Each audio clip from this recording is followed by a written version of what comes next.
I will not pretend like I was noble. I begged. I pleaded. I reminded her of every time we had carried each other through pain. I said we would keep it a secret forever. I said the baby would still be mine in truth.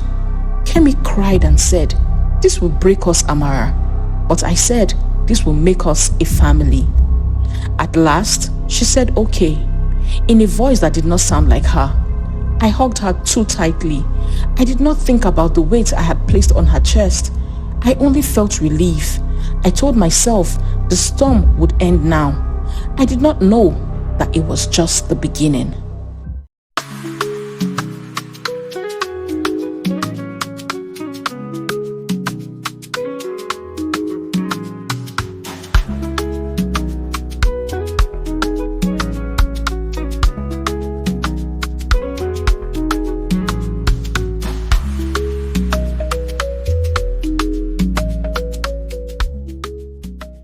I met Kemi when we were 6 years old in primary school. She had lost her pencil and I offered mine without thinking twice. She had smiled at me with all her teeth and said thank you. From that day, we walked to school together and shared our snacks during break. We laughed at the same jokes and cried at the same punishments. Our teachers started calling us the twins and the name stuck. Our friendship brought our families together like two sides of the same cloth. By primary 5, our parents were visiting each other and cooking big meals together on weekends. Our fathers played draft under the mango tree, while our mothers shared recipes and stories. Kemi and I braided each other's hair and planned our future weddings. We said our children would also be best friends. We were just children, but our words felt strong.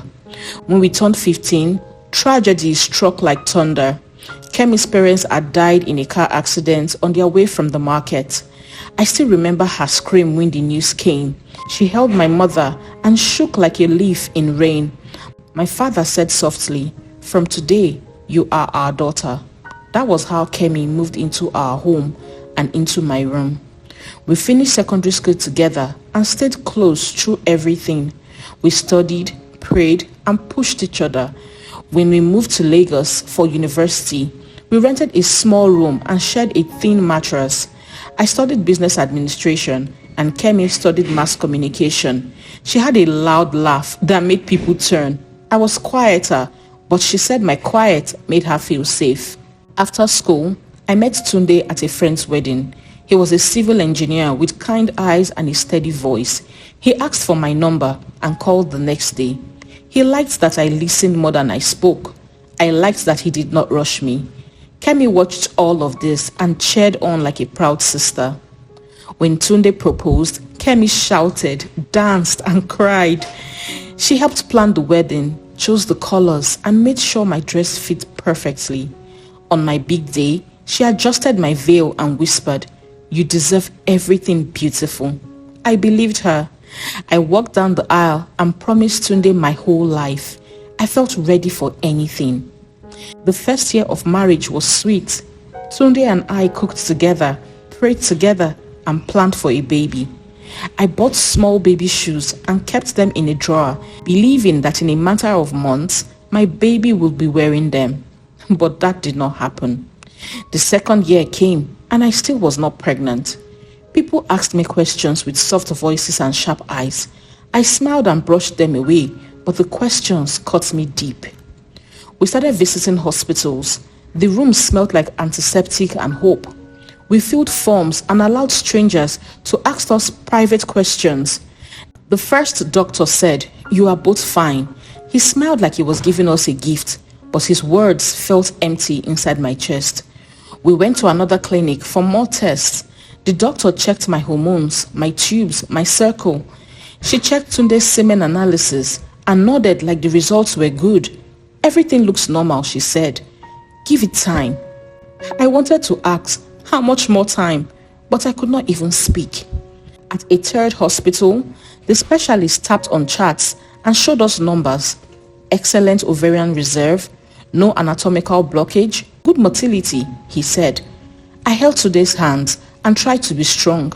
On the drive home, we kept quiet. Silence had become our third passenger. It sat between us and looked out the window. I tried to be patient, but patience came like a tight shoe that bruised my feet. I prayed at night and cried into my pillow. Tunde held me and said, "It will happen." He meant it, but I could also hear the tiredness in his voice. Our joy started to fade like old paint. We argued over small things because we were afraid to touch on the big thing. Kemi kept visiting. She brought soup and laughter. She cleaned the kitchen even when I told her not to.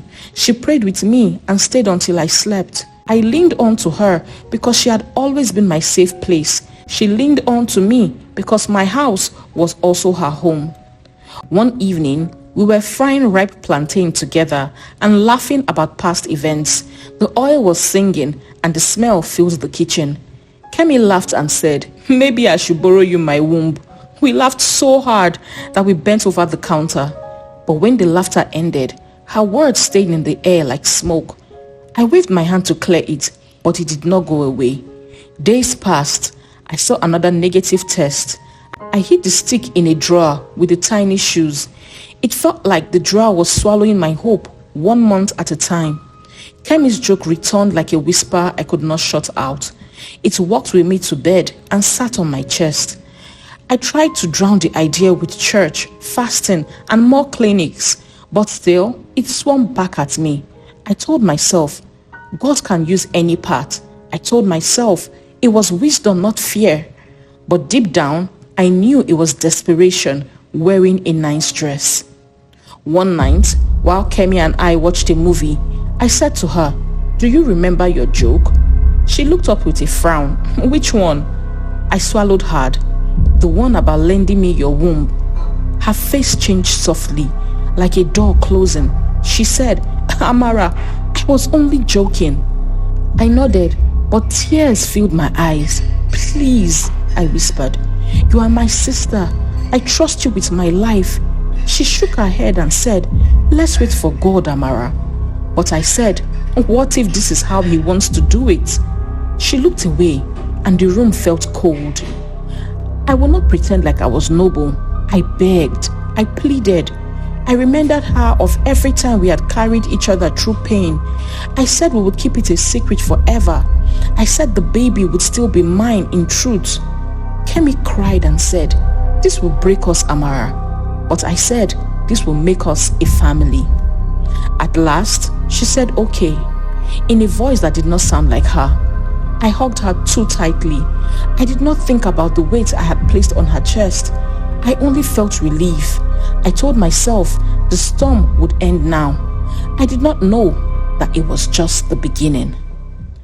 I planned a Friday night like a celebration. I cooked Tunde's favorite pepper soup with goat meat. I set the table with candles and soft music.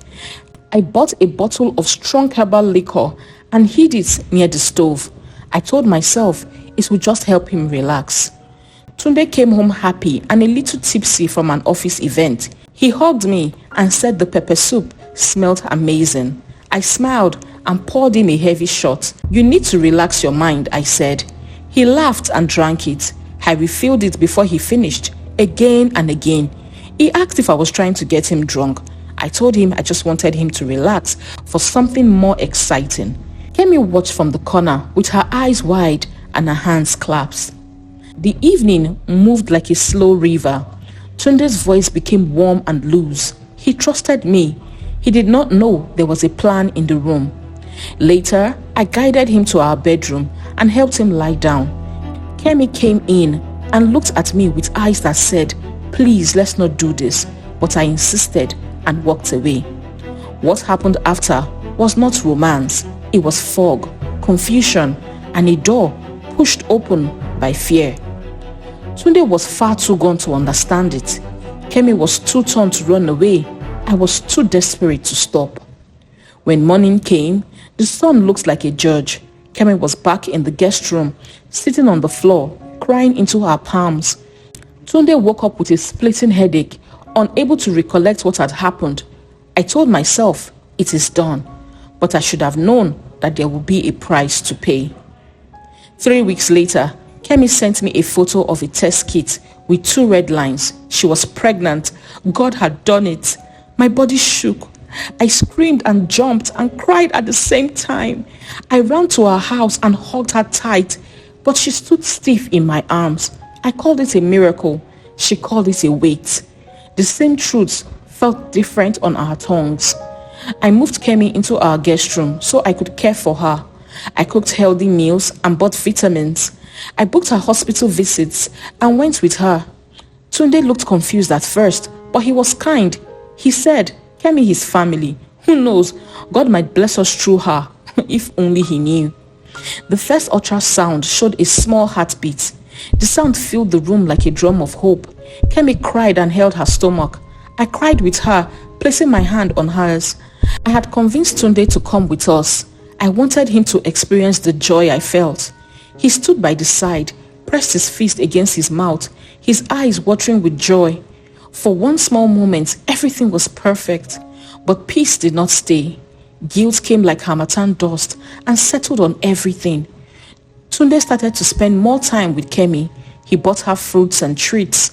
Sometimes I heard him talking to the baby from the hallway outside Kemi's room. Hello, little one, he would say. I stood in the dark and listened with my hand on the wall. My heart knocked like a visitor who refused to leave, but I chose to ignore. Kemi tried to keep a careful distance. She spoke to Tunde like a brother-in-law. She laughed, but not for long. She avoided eye contact when he brought her fruit or tea. I could tell she was uncomfortable.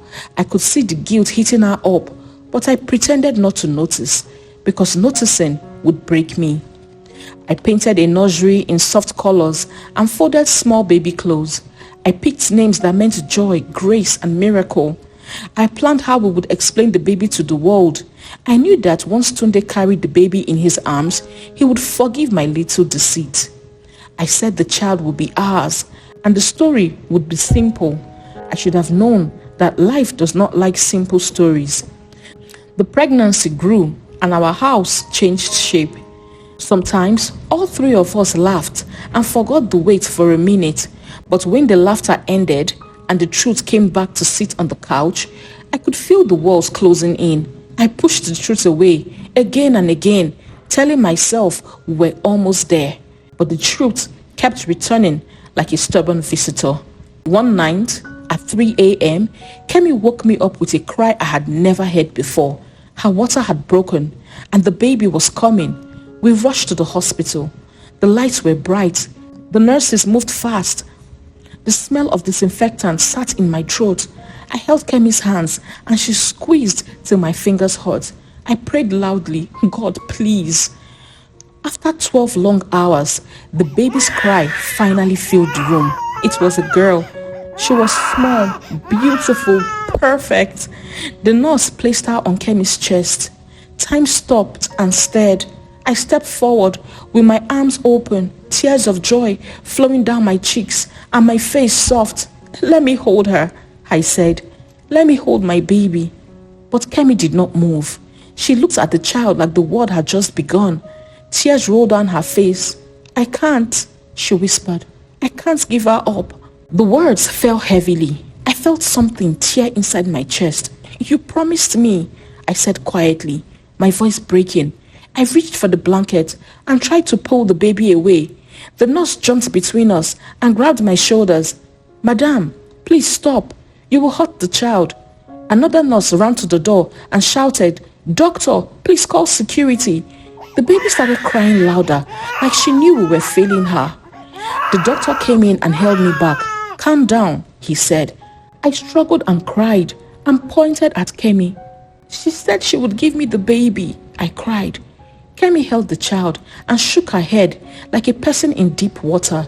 The room felt too small for our pain. I could not breathe. The truth busted out of me like fire. I confessed everything in front of everyone. I said how I planned the night and pushed the plan.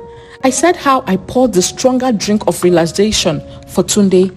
I said how I closed my eyes to the voice that said stop. My words filled the room with no space left to hide. Just then, Tunde entered the room, tears running down his cheeks. He had heard everything. He saw me being held by the doctor and he saw Kemi weeping with the baby in her arms. He did not think. He went straight to Kemi. He held her shoulders and asked, "Are you okay?" He looked at the baby like a man who had found air after drowning. I froze. That one choice cut me deep. The nurses looked at the floor. The doctor let go of my arm slowly. My anger became ash. I felt empty, like a room after fire. I could not call his name. When he finally turned to me, with eyes that were both wet and hard, I cried and said, "I just wanted a child for us." It sounded small and ugly. He shook his head and said, "You have broken us." I knew there was something about that night, but I could not place it. Every time I saw Kemi, I felt something, but I did not understand it. Now, it is very clear. He looked down at the baby and said, "I will not abandon my child." His voice was firm in a way I had not heard before. In the days after, our house became a courtroom with no judge. Suitcases rolled across the floor. Tunde packed his clothes and stood at the door. There was no shouting, only sad silence. He said he would support me, but he would leave with the baby. Then he left with a small bag and large silence.